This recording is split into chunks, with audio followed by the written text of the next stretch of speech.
Alright, so I am on to day 136 of going through my old journal. So the quote for today says, "Tell me and I'll forget, show me and I may remember, involve me and I learn." Okay, this may have been a good one for me. How do you learn best? Who or what has been your greatest teacher in life so far? So if you're following along, just take a minute to think about your response to this. And I'll see what I said. So I said, I feel like I learn best from a mix of different sources. Like, I'm not very good at just figuring out things as I go. So I need some form of preparatory resource, like reading about something. I feel like the most effective is a video with captions explaining what's going on. Then everything else gets worked out when I do things hands-on. But I feel like I need to do things a little at a time. Yes. Like, I'm better at working on big projects in phases with a lot of time in between. So I'll learn and gain experience with one aspect and set everything aside for a while. But when I come back, things make a lot more sense.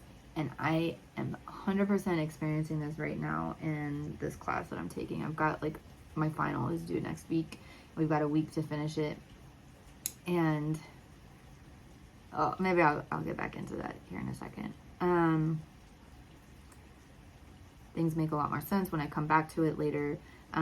If I just read and try to memorize something, nothing really gets retained. And that is what has happened my entire life. So in, middle school, high school, I did so great in school.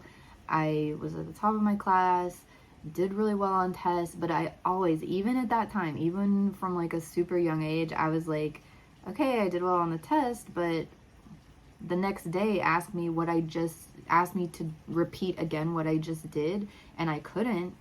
I wouldn't be able to, because I just crammed everything in good enough for the test to get it out, and then my brain is like, well, that's gone now, And so whenever I got into college and I was taking like these base level classes,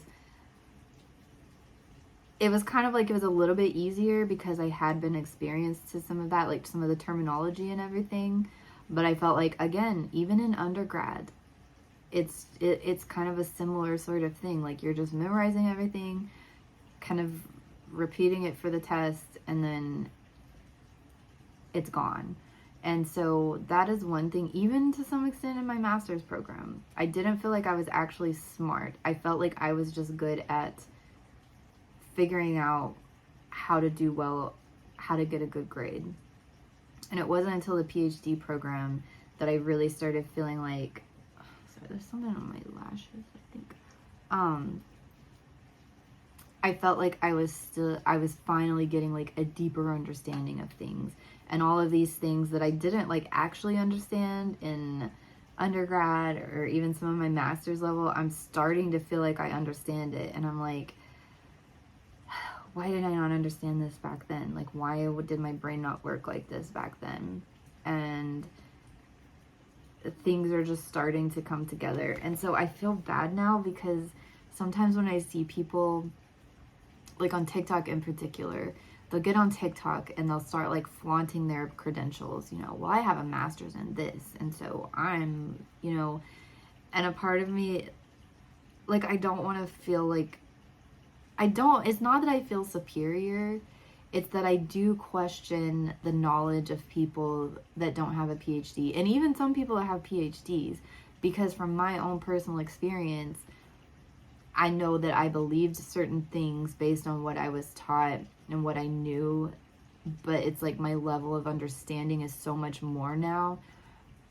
And even now, I don't feel confident like speaking authoritatively on certain things. And so when I see some of these people that just have an undergrad or a master's, I'm kind of like, and the way that they're speaking, I'm just like, you would not be this I question, maybe they are smarter than me and they grasp things at like a lower level, but if the way of teaching, like, I just feel like, like in the US in particular, I guess that's all I can speak on. in the US, I think in a lot of cases, the comprehensive people have coming out of, especially undergrad programs, is not enough to make you like an authority to super confidently speak on things. Like that's definitely not the case on every person, but I question anything. Like even if people say they have a master's, I'm like, well, I don't know. I want to look a little bit more deeply into what you're saying. I don't know. Maybe I shouldn't have said that. That sounds kind of like elitist, but like I think a lot of them haven't had hands-on. I think you do have to have hands-on with things, and PhDs do not give that either. That's why I say like I don't fully, just because someone says they have a PhD in something, like I don't fully like I take everything that anyone says as a grain of salt, I think is what I'm saying. Like even if they've got like the I don't know, what am I trying to say? Like I do think education is a good thing. Like it teaches you like the base of like what you need to know for certain things, but I do think you need to go beyond that, and hands like that coupled with like hands-on real world practical experience, like until you have that, like I don't think you can really have like this full, you know, view of what's going on. Anyway, I don't know. Let's get back to what I wrote actually.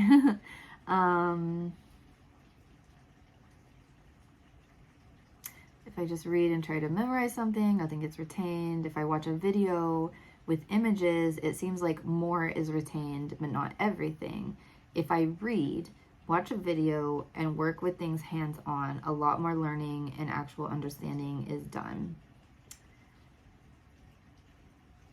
And like the PhD is not like that in particular, but it's just the way the class is set up. Like most of the classes are set up in a way to where you're not just like reading this to memorize something and take a test. Like most of the classes, we don't even have tests. And in an instance like this class where we actually do have a final, it's not like a regular final where I go in and take like a multiple choice test, or even it's basically like we have a week. He's given us questions and we have a week to prepare our response and, you know, kind of show what we learned from a deeper level. And like when we go into classes, there's not usually like quizzes. It's like classes are more geared towards discussions and have people talk about these different things, and it's not set up in a way of like, this is what you're going to learn, this is right, and you can't debate this. Like debate is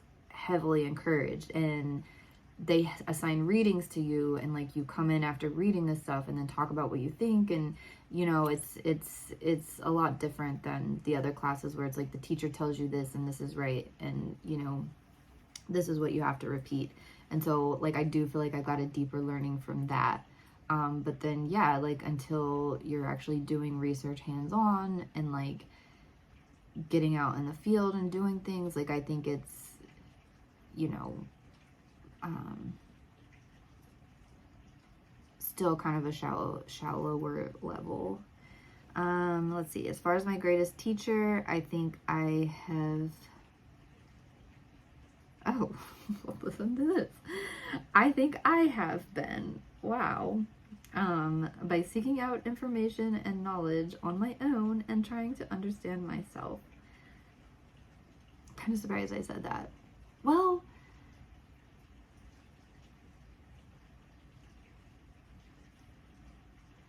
I don't know. I guess it does make sense because I do learn a lot of stuff on my own. I do seek out information on my own, but there's several teachers that I've had that have been good teachers, and I would say maybe the reason I didn't mention my boss is because I haven't actually taken like a class with her. I guess in my mind I was thinking like a teacher, but yeah, I don't know. Like I definitely respect my boss, and I have had some great teachers. Like I would say if you're in college, the amount of like actual like good teachers is probably like 10%. I would say like in every program there's one, maybe two like good teachers, But I mean, I think it probably differs for every person. Like, who I find to be a good teacher that makes sense to me, that gets the information across to me, is probably different than what like other people find to be good teachers. So yeah, I don't know. I've definitely had some like fantastic like teachers of different subjects. Um, I don't know. I would change that to like not me myself, but like I'm just so thankful that I've grown up in a time that I've had the internet and it's been like so freely accessible so that I can go and search out people who are the good teachers for me and learn about things and learn about other people. And I think like YouTube and like early on like Netflix, because like in the earlier days of Netflix, and maybe they still have it, but that was the first time I really got exposed to documentaries and, you know, seeing people put together these documentaries and, you know, to learn about different subjects and different topics. And I feel like I've learned a lot of those. I think the biggest teacher is just like everybody out there that's making content and putting out information for people to see and share. I think that's been super useful to me. I've learned a lot just from like watching others and being exposed to others, and I think it's good to take in as much from as many people as possible to get like a broad view of things. I don't know, these last are probably boring because I don't know what I'm talking about, but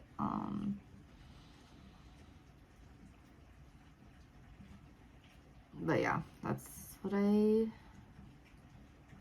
said on that. And yeah, like one thing I'm learning, like the more I learn is like like schools and how we teach kids on the one hand, I think it needs to be completely reformed because now, again, being exposed to like other people who are on like social media and stuff, talking about their own life experiences and themselves, it's showed me like how different so many people are. And the way we have school set up, especially public school, is to make it easy. Like, I get why they do it, because you have to have some system. It makes it easier to have a system that's something like the way we have now, where, you know, you teach all these kids the same way because you've got a big classroom of kids and you don't have that many teachers. And so you've got to find a way that will like hit the most kids. But really, like, teaching is so, like, kids think so differently, kids learn so differently. I really feel like it would, in terms of like actually teaching kids and having kids learn stuff, you would have to have it so individualized, or have it at least 2 or 3 different ways to hit the different types of learning styles that the kids have. But I've always just thought like I'm so lucky that my learning style and the way that I'm able to take tests fit in with the model that we had in the US, because there were a lot of kids that struggled, and if it wasn't set up the way that it was, I may have struggled as well. Anyway, that's what I'm gonna call it quits here, and so I'll be back tomorrow with day 137.